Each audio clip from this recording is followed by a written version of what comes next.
Welcome back to Dusting History. This is an image I found online. It's a public domain image, and it's of a German submarine washed ashore at Hastings. And as try as I might, I couldn't find a really good resolution image. You can sort of see here, not only is it old and slightly out of focus, but it's got a lot of these squares on it which represent JPEG artifacts. So this thing's been saved as a JPEG, and that's the compression and what it does to the image. So under the neural networks, there's a JPEG artifact removal tool, and you can see what it does is a really good job of removing those blocks if I toggle that on and off. So we'll apply that filter, which will at least get rid of some of that artifacting, and it hasn't really hurt the image too much. You can see if I look at the railing up the top here, they're still intact. It hasn't really destroyed any of that information. And this image is so low detail to start with, I'm sure it's not going to do too much damage.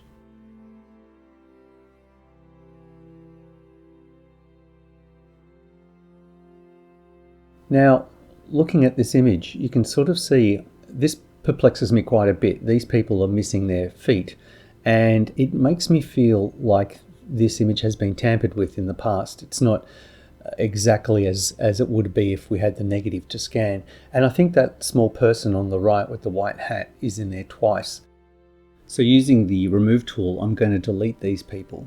I don't think they're super critical to the image, as well as remove this text.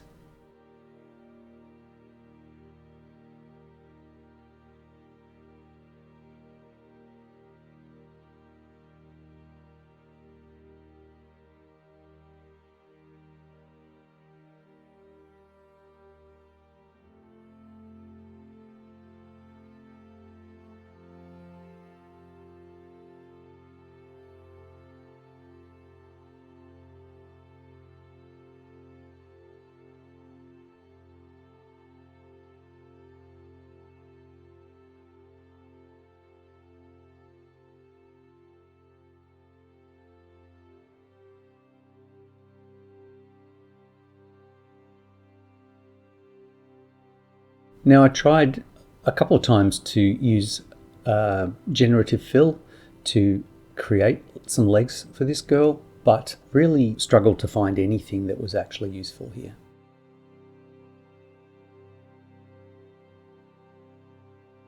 So I deleted that layer. It was even giving me guideline warnings, thinking I was doing something naughty. So at the end of the day, I just painted it.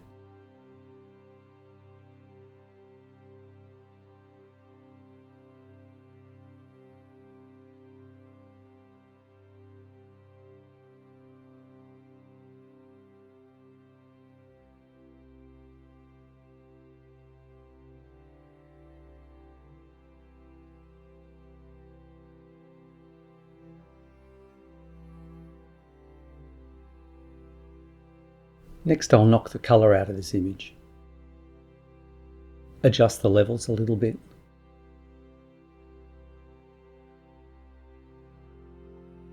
And then going into the neural filters, I'm going to go into photo restoration and see if using a small amount of that helps with removing some of the really old large grain from the image. And as you can see, it hasn't done a too bad job. I add another levels layer adjustment and just put a grad in the corner there, pulling the levels down a bit just to get rid of that kind of glare that a lot of these old photographs seem to have. Now, as you can see, the resolution's quite small. So I'm going to use Topaz Photo AI, and in here you can see I'm going to up the resolution, and basically it brings it up into quite a healthy 4000 pixels resolution.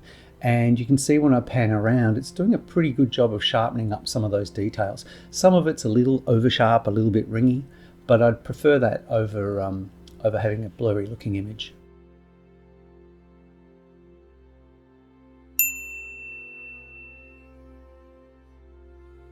So I'll save that image to my hard drive and bring that back into Photoshop. As you can see here, that's the original scale put against the scale of this upsized photograph. And if I resize it with nearest neighbor, which does not interpolate the pixels, you can see quite a jump in apparent resolution. Now, is all of this accurate? I don't know. Is some of this just scratches in the negative that now look like parts of the damaged craft? I don't know. So I'm going to be a little conservative with the clean that I do of this image. Some of these bits of railing look a little wobbly, warped, a tiny bit interpolated, but I think from a distance they still seem pretty good, and they look certainly better than the soft version of themselves. Now, one really cool thing about this image, I know it's in Hastings, so looking at Hastings on the web, I found this picture, which is roughly the same perspective, kind of the pebbles, and I'm going to try and see if I can use some of these by turning it black and white, and then generating a mask layer for that, turning that mask black, and then coming in with the paintbrush and just painting areas, hopefully with a white brush, there you go, and bringing some of these rocks back. Now, right now I don't care about the scale. I'm going to fix that in a minute. And something a lot of people don't know or don't use is that little lock between the mask and the content of that layer. It means that when you unlock it, you can move the contents around and leave the mask where it was. So with that rough mask painted, I can sort of get a better position for those rocks or those stones. They're a little bit sharp and a bit bright, or a bit too visible or modern looking, so I'm just going to mix them back a little bit just to get a sense of them mixing in with the original material. And now working around back on that mask, I can paint that mask edge a little bit more cleanly, and also sort of be mindful of how the rocks might grow darker underneath the shadow of the sub, and try to work on some of those little details. I'll also feather it off on the left because I don't want it to look like it's stones all the way out to the shore. I think I'll fade that out because I also would need to clone more of those stones over. You can see the edge of the image is about there somewhere.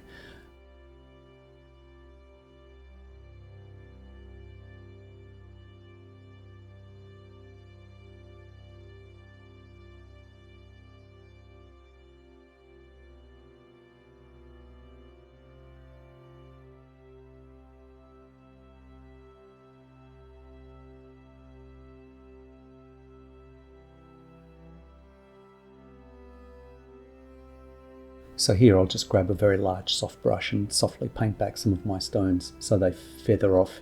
And I'm trying to paint back to what's under the sub there, but then I realised that is the stones under the sub from the original image, so mine blend in well enough to fool me. Using another found image from the same beach, not that the sky is going to be too particular to any particular beach, but I'm just going to try and put a tiny sense of sky here, and so I've put the sky in there, and using this underlying layer adjustment. So by sliding this little slider up, it knocks everything that's dark out of, or bright out of the underlying image, and lets the image on top kind of get auto masked by it. And then I'll set that to a multiply and then mix it right back, so it's just adding the tiniest amount of detail in the sky, so it's not completely flat.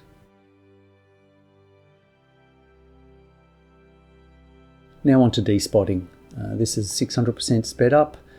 It's very hard to know what's what on an image like this, but I think I get a bit of a guide looking, say, at these figures in the front. They've got a fair bit of the same kind of squiggly lines and dashes and dots that the submarine has, and they wouldn't have, and they're also out of focus in the lens. So I think that gives me license to take some liberties with what I think is a scratch over here on the sub, and I think that having generally large rusted panels that aren't too flecked or spotted seems right.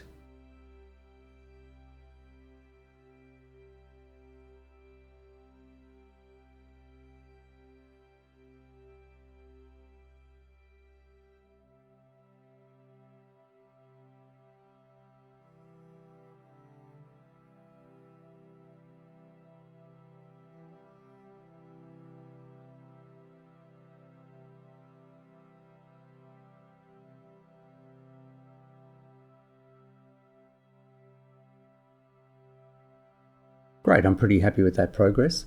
Now back to the neural filters, I'm going to try colorize and see what it does. Now this is Photoshop's guess at what it's seeing, and I don't expect it to really know what a sub lying on the beach back then in those days looks like, but it's done an okay job. I think some of those rust tones on the side panel are particularly good.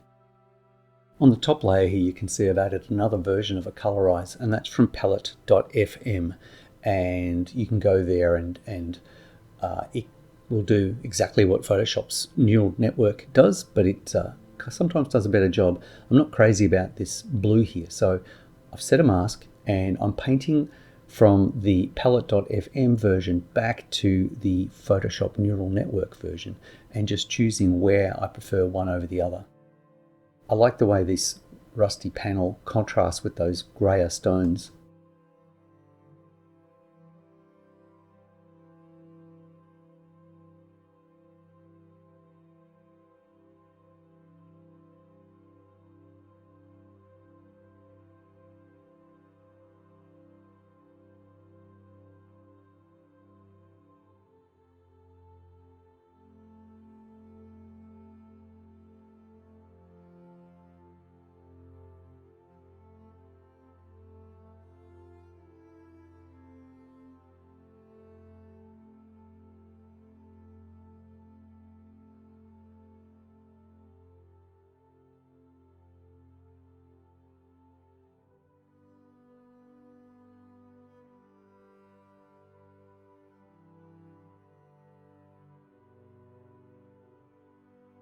So just like the filters, I don't really have a clue what a German sub on the beach in Hastings looked like back then, color-wise or anything, so I'm just choosing what I think looks good, what I think makes a harmonious looking image.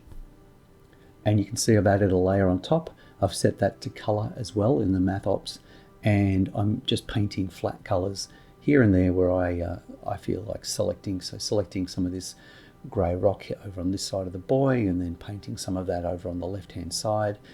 As you can see there, trying to flatten out some of that but leaving a tiny bit of brown here and there, trying to make it feel natural and not too much just simple blocks of one colour and another colour.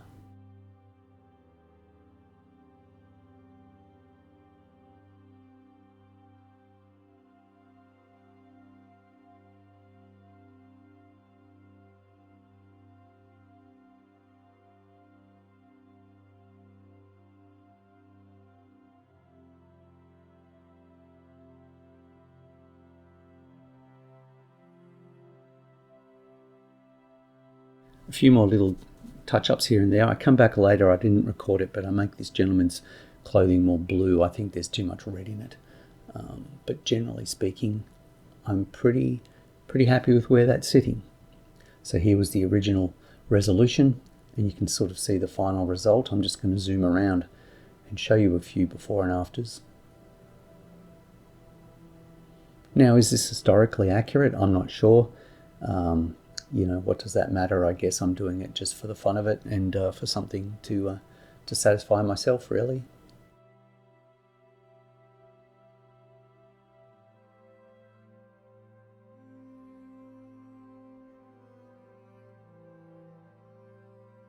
Alright, so thank you for joining me. As usual, if you've got a photograph you think I could restore for you for nothing and showcase on this channel, please reach out to me. I'm more than happy to have a look, and thanks very much. See you next time.